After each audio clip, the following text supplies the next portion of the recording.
Bonjour, c'est Expertise, l'émission de tous les entrepreneurs, tous les indépendants et de tous les audacieux. Nous allons recevoir en fin d'émission Justine Pérussel pour le bon conseil qui vous est donné par Jimdo France. Mais tout de suite, quelques conseils pour entreprendre dans et par le digital avec Charline Goutal. Bonjour. Bonjour. Vous êtes fondatrice de Ma Petite Culotte. Alors, c'est une marque de lingerie lancée en 2013. Et bien sûr, vous avez commencé sur Internet. Absolument. Et à côté de vous, Quentin Lebeau, bonjour. Bonjour. Alors vous êtes cofondateur de Talkie-Walkie, créé en 2014. En deux mots, c'est un module de chat en fait, qu'on va installer sur un site e-commerce et qui va permettre aux visiteurs du site de se poser des questions directement entre eux plutôt que de poser des questions à un vendeur. Donc voilà, vous l'avez compris, des entrepreneurs qui utilisent le digital et qui réussissent par le digital. Et justement, Charline Goutal, ma première question est pour vous. Le digital, qu'est-ce que ça offre aux entrepreneurs qui nous écoutent ? Alors, ça offre au tout départ un champ d'action qui est illimité. C'est-à-dire qu'on peut lancer une marque dans le monde entier en sortant un site internet. Il suffit de le sortir en plusieurs langues. Et déjà, si on le sort en français et anglais, on couvre déjà énormément de pays, de territoires. Donc, ça permet une rapidité d'implantation et de développement inégalable sur du retail physique. Donc vraiment, absolument, à réfléchir dès qu'on lance un projet. Et quelles sont les étapes de développement d'un projet digital, Quentin Lebeau ? Alors de mon côté, je dirais que la première étape, si on travaille dans le digital et comme moi par exemple, on n'a pas un profil technique, c'est de s'associer assez rapidement avec quelqu'un qui maîtrise très bien la technique. Ensuite, c'est de trouver une ou plusieurs idées et de les tester le plus vite possible. Trouver un moyen de faire un prototype qui vous permet en quelques semaines de savoir si vous avez une bonne idée. Puis si l'idée est bonne et que vous avez des bons résultats, vous développez, accélérez. Une bonne idée, la possibilité de toucher le monde entier très rapidement. Mais est-ce que ça permet un développement rapide de son activité ?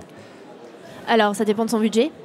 Parce que sur le digital, effectivement, c'est au départ plus facile de se lancer parce qu'on n'a pas de fonds de commerce, par exemple, à acheter. On a un site, évidemment, à financer, mais ça reste accessible par rapport à un fonds de commerce.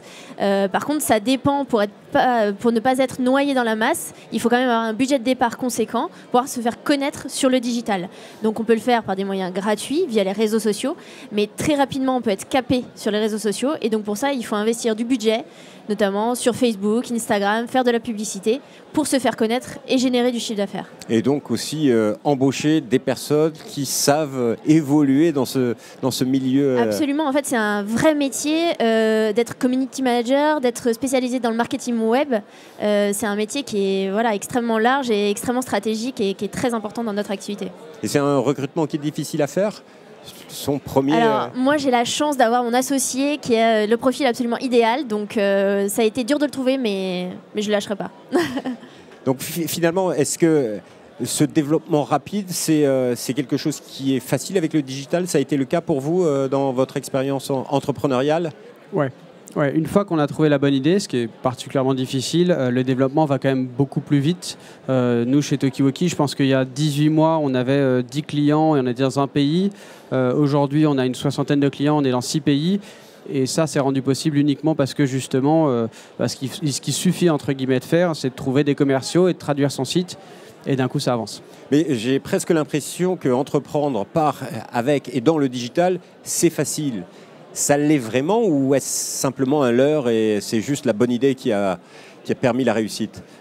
Non, je pense qu'il y a des avantages parce que quand on a une bonne idée, on va vite, mais il y a aussi beaucoup d'inconvénients. Le premier, c'est tout simplement, on en parlait il y a une seconde, le recrutement. Donc trouver les bonnes personnes, c'est difficile de trouver par exemple un bon développeur.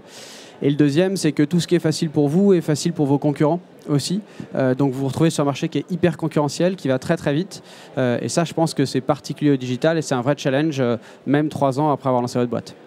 Vous êtes d'accord avec ce qu'il vient de dire ? Oui. La concurrence arrive vite. Oui, absolument. En fait, la concurrence arrive très vite puisque nous, au départ, quand on s'est lancé il y a 3 ans, il y avait très peu de marques de lingerie qui étaient présentes sur le digital. Et maintenant, toutes les grandes marques sont vraiment présentes et ont accéléré massivement leurs investissements sur le digital. Donc, il faut qu'on soit vraiment vigilant, qu'on soit hyper novateur et qu'on continue à l'être pour être en avance par rapport à nos concurrents. Et alors, pour ceux qui entreprennent, qui ont peut-être mon âge, qui ne sont pas encore geeks dans l'âme, pour entreprendre dans le digital, faut-il être jeune et geek ? Je pense pas. En revanche, comme dans n'importe quel business, je pense qu'il faut savoir bien s'entourer. Donc pour quelqu'un qui se sent pas très geek, mais qui est pour le coup très business, la première chose à faire, ce sera effectivement de recruter un associé qui lui soit très calé sur le côté digital et technique. Donc les recrutements, ça a été un moment difficile, c'est délicat de trouver les bonnes personnes. Pourquoi? Parce qu'il n'y a pas la formation, ou est-ce qu'il y a une concurrence et ils sont happés par vos concurrents? Effectivement, il y a de la concurrence. Après, l'esprit start-up, ça séduit quand même de plus en plus de personnes assez qualifiées et de haut niveau, donc c'est hyper intéressant.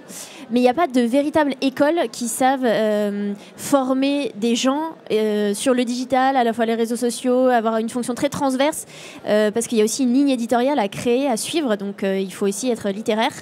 Donc il n'y a pas véritablement d'école qui fasse tout ça. Donc c'est plus une personnalité, je pense. C'est pour ça que le recrutement n'est pas évident, parce qu'il faut avant tout, je pense, trouver une personnalité dans ce domaine-là.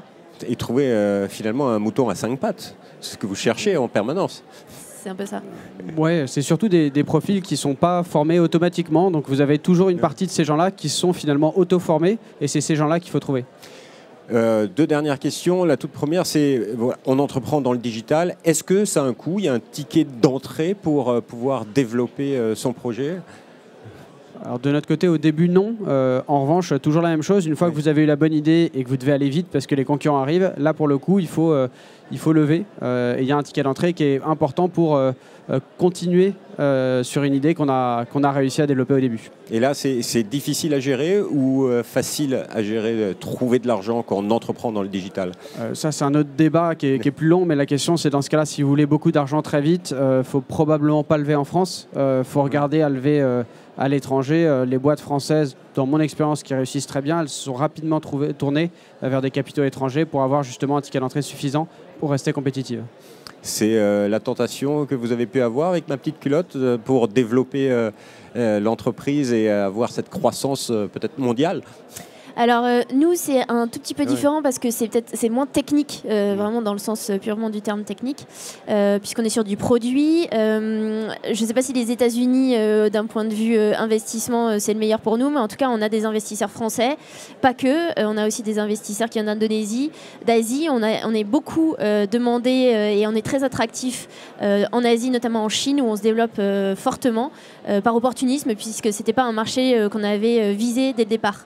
Donc peut-être moins de difficultés à lever, en tout cas dans mon marché, mais aussi dû à une visibilité assez importante puisqu'on est sur du B2C, contrairement à Quentin qui est sur du B2B. Allez, dernière question, c'est plus un conseil.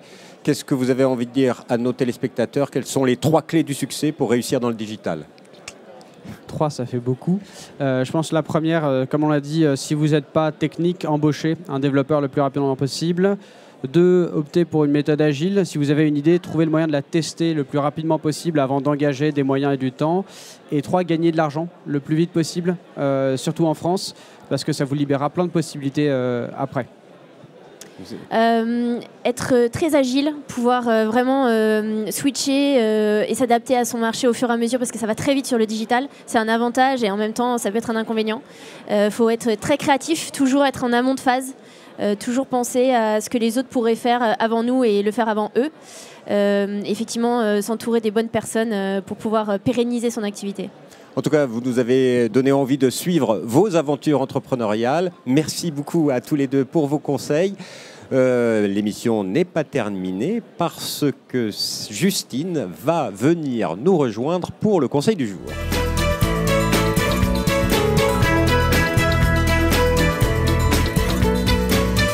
Bonjour Justine Pérussel. Bonjour Jérôme. Alors vous êtes responsable partenariat Jimdo France. En gros, vous créez des sites internet pour les entrepreneurs. J'imagine que votre conseil du jour, c'est pour eux. Exactement. Alors, on ne crée pas forcément de site internet pour les entrepreneurs. On leur offre un outil qui va leur permettre eux-mêmes de créer leur propre site internet. Et donc, c'est vrai que pour un entrepreneur, aujourd'hui, qui se lance, avoir cette présence-là, c'est indispensable. Il faut absolument créer son site. Mais quand est-ce qu'on le fait? À quel moment on crée son site? Bien, j'ai envie de dire finalement le plus tôt possible, comme Quentin le disait tout à l'heure ou même Charline, non seulement la concurrence vient vite, donc quand on a une bonne idée, il va falloir enregistrer son nom de domaine, l'adresse au plus vite, et puis au début on n'est pas forcément sûr de son projet, donc il faut aussi pouvoir tester en ligne, voir comment ça marche. Et donc ces outils-là peu onéreux, les outils de création, vont permettre au début un petit peu pour l'entrepreneur de tester son business model, d'essayer d'écrire, de s'adapter, d'avoir un site après évolutif pour aussi mettre son idée en place et trouver de la visibilité rapidement. Alors tout à l'heure, on avait 2 entrepreneurs qui avaient des vrais projets où on voyait qu'il fallait absolument passer par le digital. Mais quand on est auto-entrepreneur ou quand on a une toute petite entreprise locale, est-ce qu'il faut là aussi lancer un site internet ? J'ai envie de dire oui, c'est vrai que maintenant, en fait, avec la révolution numérique, un petit peu, les gens n'attendent plus passifs dans leur fauteuil, qu'on les appelle, qu'on fasse du porte-à-porte, qu'on leur propose quelque chose de super. Vous comme moi, on est consommateurs et donc quand on veut quelque chose, on va être actif et on va essayer de le trouver sur Google. On va taper la recherche selon les besoins. Donc être en ligne aujourd'hui, pour moi, c'est juste une évidence. Et pourquoi ne pas avoir dans ce cas juste une page Facebook professionnelle ou un site annuaire ? Eh bien, le site internet, il va vraiment offrir beaucoup plus de possibilités et il va être un petit peu votre commercial. Il va permettre de convertir et de faire ce travail-là. Donc même pour un petit indépendant, même en local, le site internet a son importance. Vraiment. Et quels sont les points clés à surveiller quand on crée son premier site internet ? Parce que quand on n'est pas geek, quand on n'est pas du monde du digital, quelles sont les choses qu'il faut surveiller quand quelqu'un d'autre va créer le site internet pour nous ?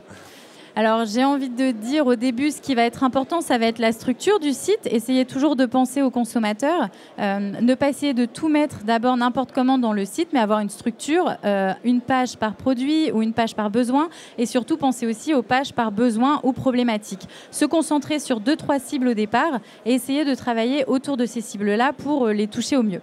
Et après, le deuxième conseil que j'ai, c'est dès le début, en fait, avec même des outils comme ça de création, vous pouvez le faire, de tout mesurer, de traquer. Donc d'avoir son compte pour mesurer le trafic, pour voir quelles pages marchent, sur quels mots-clés ils sont venus, quelles ont été par contre les pages qui ont fait un taux de rebond important. Et donc sans arrêt de s'adapter et évoluer avec le site et au travers de son projet professionnel. Ce sont des logiciels faciles à mettre en œuvre et faciles à suivre ? Oui, le but c'est vraiment que ce soit intuitif et d'éviter parfois ce ping-pong au début qui peut être coûteux en temps et en argent avec le webmaster. Et donc là, automatiquement, sans connaissance informatique, on va pouvoir mettre en place son site et avoir la main dessus très rapidement.